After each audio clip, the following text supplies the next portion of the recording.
Hello, everybody. This is chapter 26, drug therapy for Alzheimer's and Parkinson's disease. So we're going to be talking about that.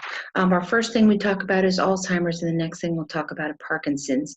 But the big thing we have to remember is these drugs for Alzheimer's as well as Parkinson's disease only help control the symptoms. They will not cure it. There's no cure right now for those two disease processes.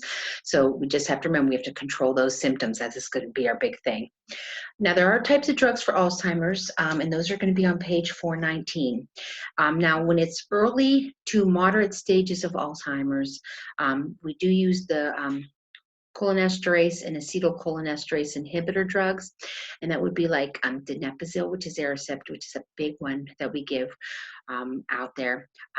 Rivastigmine, which is Exelon, galantamine, which is Razidine, and then for moderate to severe Alzheimer's, they will use memantine, which is Namenda. Now, the only way that I can remember the medications for Alzheimer's is I always put it's GTRM, and I always remember Grandma doesn't remember me.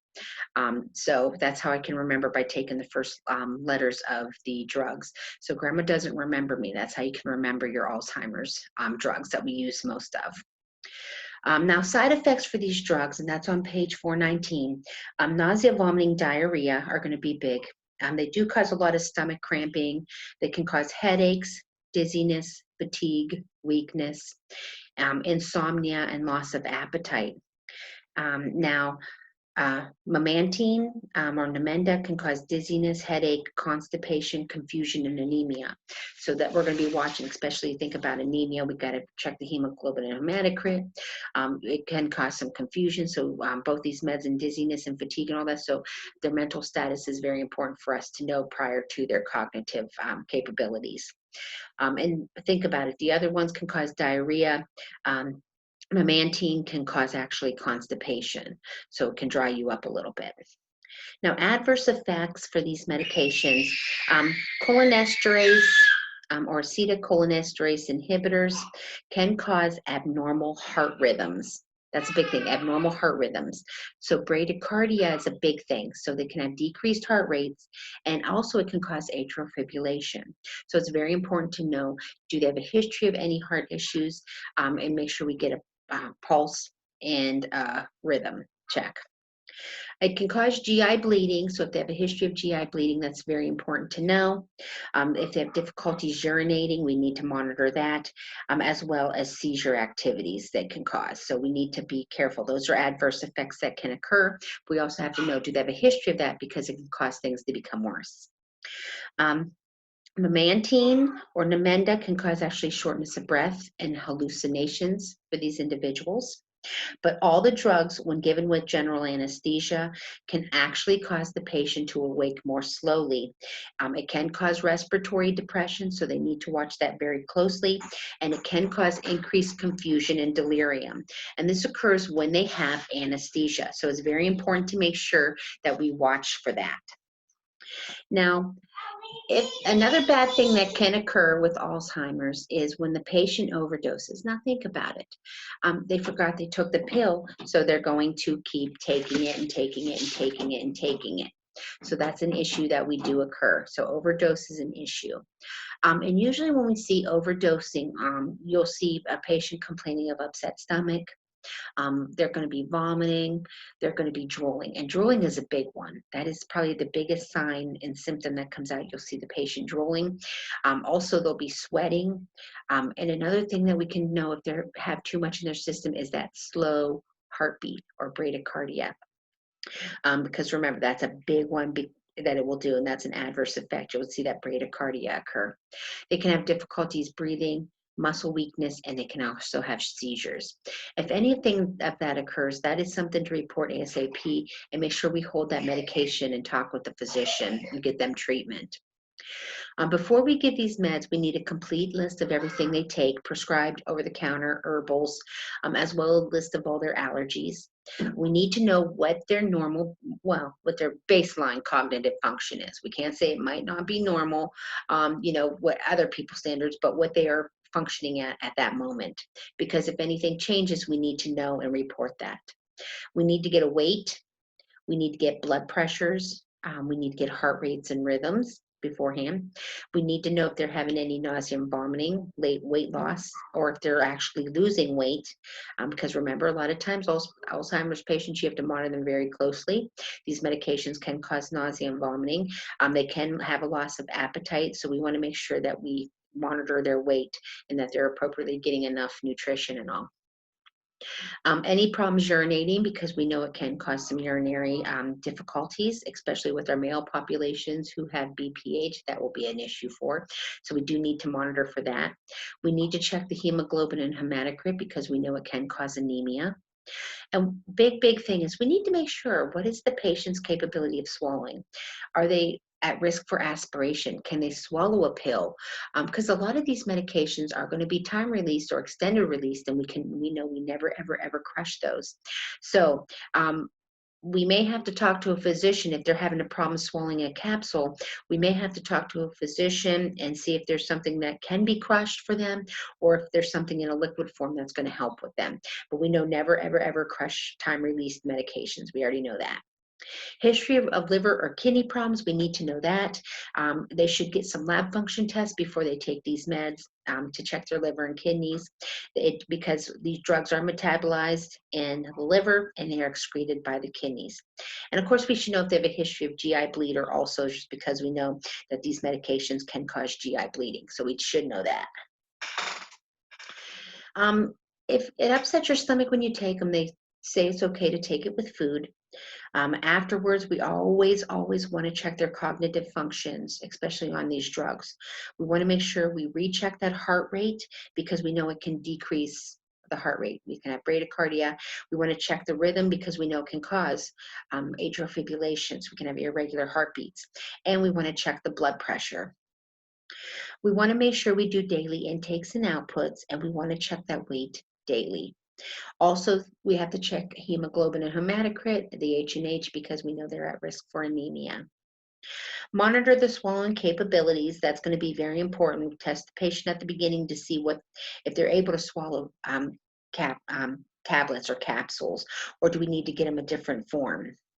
We're going to watch for any seizure activities because we know that these medications, an adverse effect of it is seizures, so we need to watch for that. And safety precautions are always going to be the big things because of all the side effects that can occur with these meds.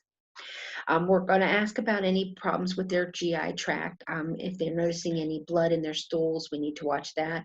If they're vomiting and there's blood in it, we need to monitor for that.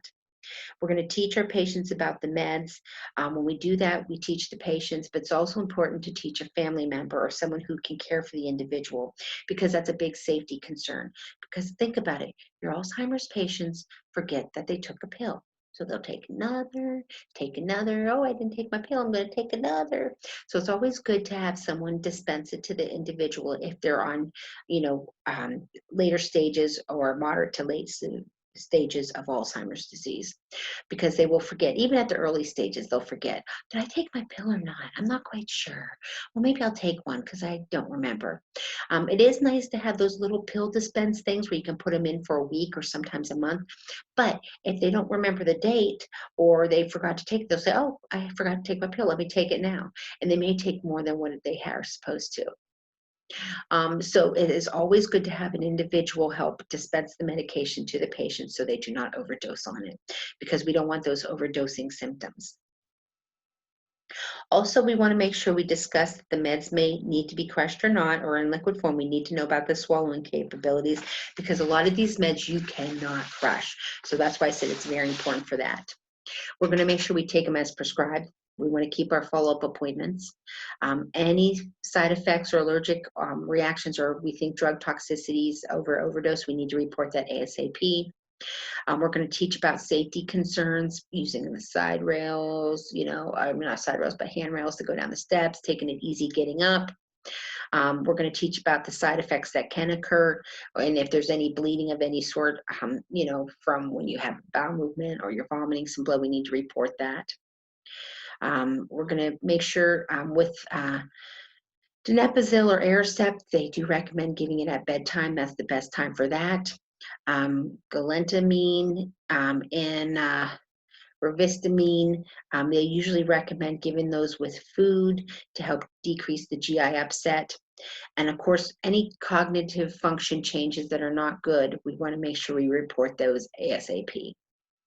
Now, our older population, we need to watch definitely for patients with a history of GI bleed, liver disease, kidney disease, or heart disease, because we know these meds affect it so big time. So we do have to watch with that. Rivastigmine, which is Exelon, we do need to watch for patients with a history of asthma or COPD. It can cause issues with that. And people, especially frail women, if they're taking donepezil, which is Aricept, they cannot take more than 5 milligrams per day because it can actually cause an increase in weight loss. So a frail woman cannot take more than 5 milligrams per day of donepezil because it can cause big time weight loss. So that's why it's important to monitor weights. If they experience incontinence, because it can occur, that's due to the med, with increased urination at least every 2 hours, we should get them up to go to the bathroom while awake, and then at least one time during the night to try to help prevent that incontinence of urine.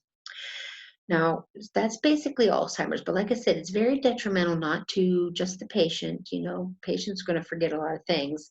Sometimes they get very frustrated because they can't express what they're saying, or they can't tell you what, you're asking a question and they just can't get it out or understand it. So it's very frustrating, not just for like I said, the patient, but we also have to be there for the family. So that's Alzheimer's. The second part of this chapter talks about the Parkinson's. The Parkinson's. Doo, doo, doo.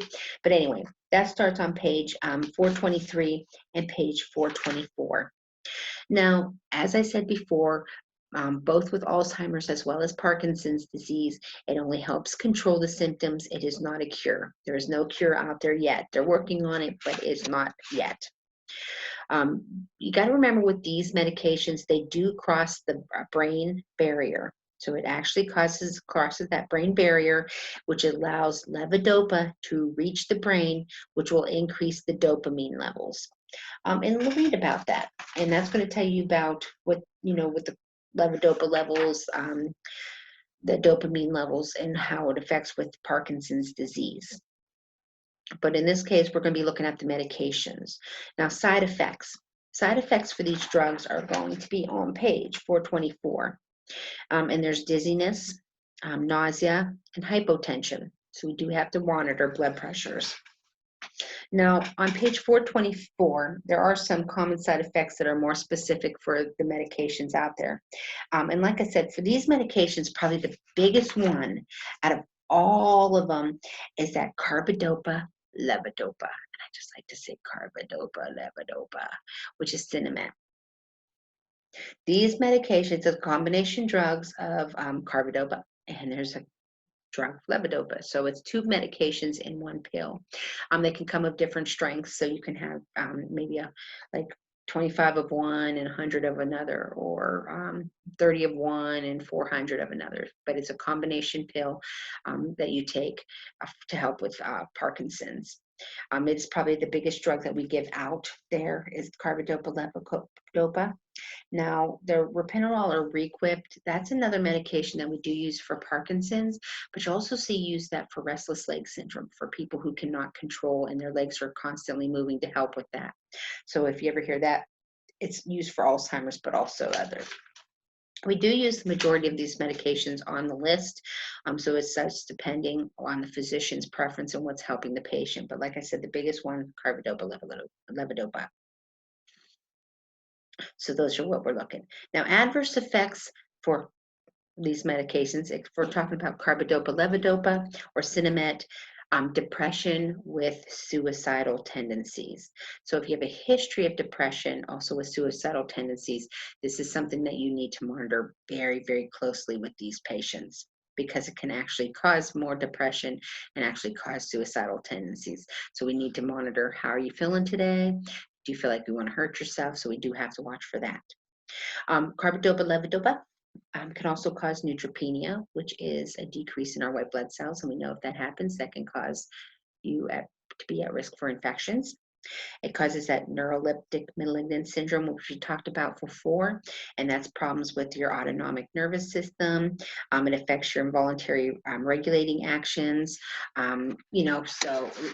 Affects those automatic things like your heart rate, your blood pressure, muscle, like your muscle tone. It can affect sweating, temperature, and your level of consciousness. So those are some things that we have to watch with that.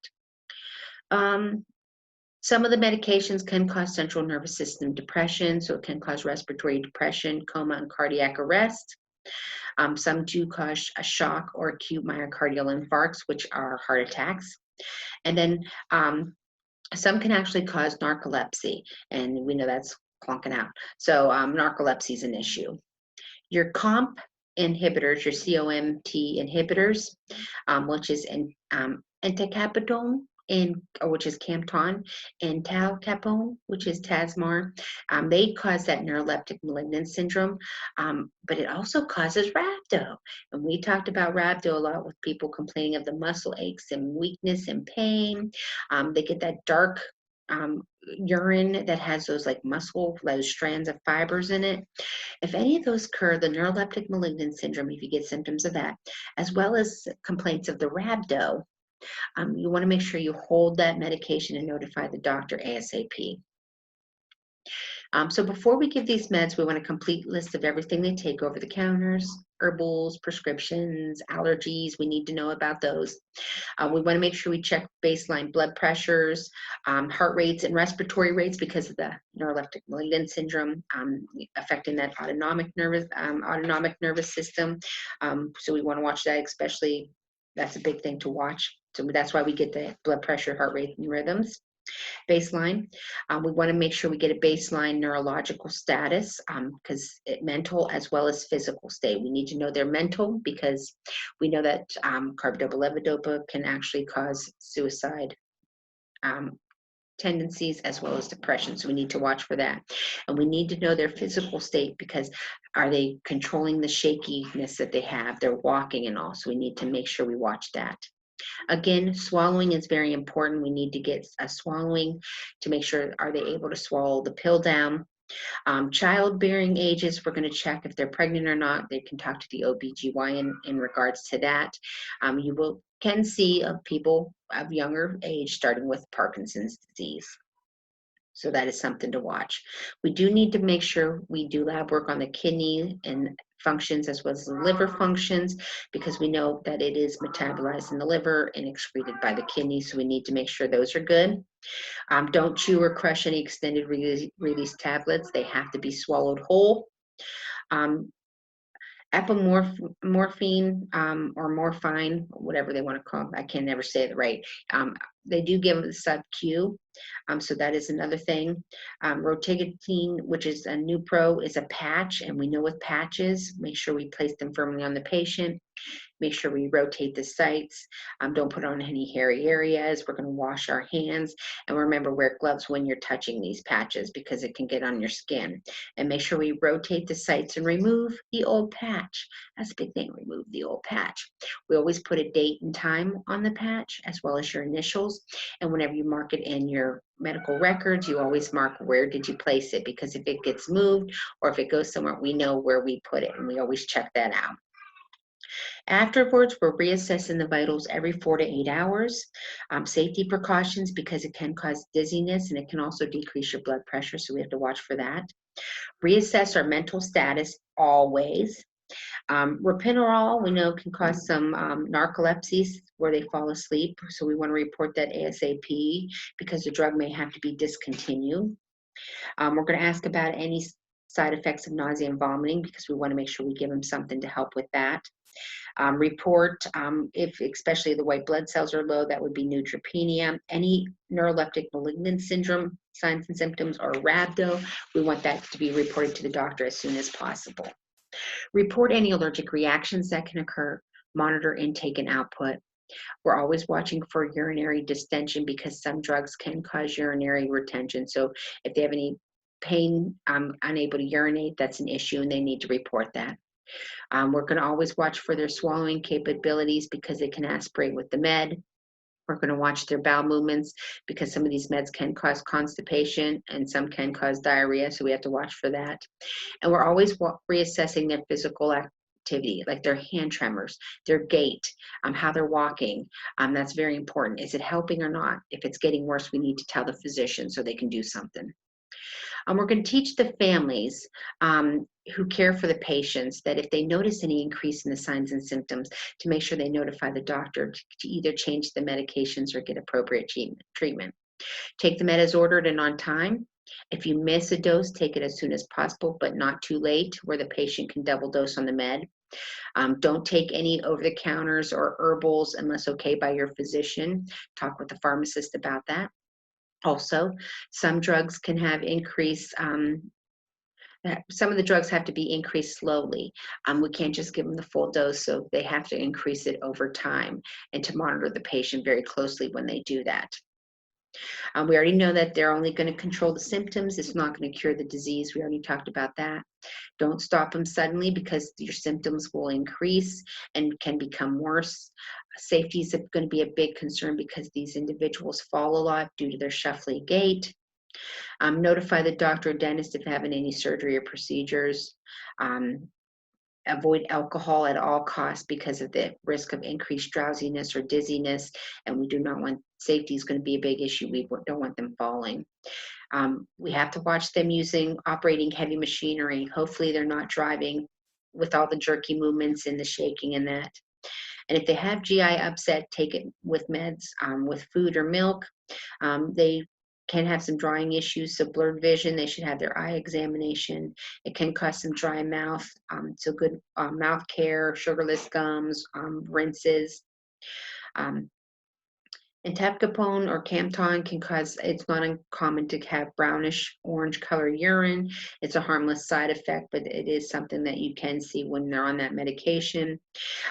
They have to avoid, these are important, remember, when we talk about any type of food or drinks, but they need to avoid large amounts of chocolate, coffee, tea, or colas. Anything that contains caffeine, they need to avoid large amounts of because it can cause problems. They also need to avoid foods that contain tyramine because it can cause hypertensive crisis, especially if they're on MAO inhibitors. So it can cause increased blood pressure. And those are all those foods that are high in salt, those aged smoked sausages, aged cheeses, things like that, sauerkraut, anything that has been aged that has a high salt contents.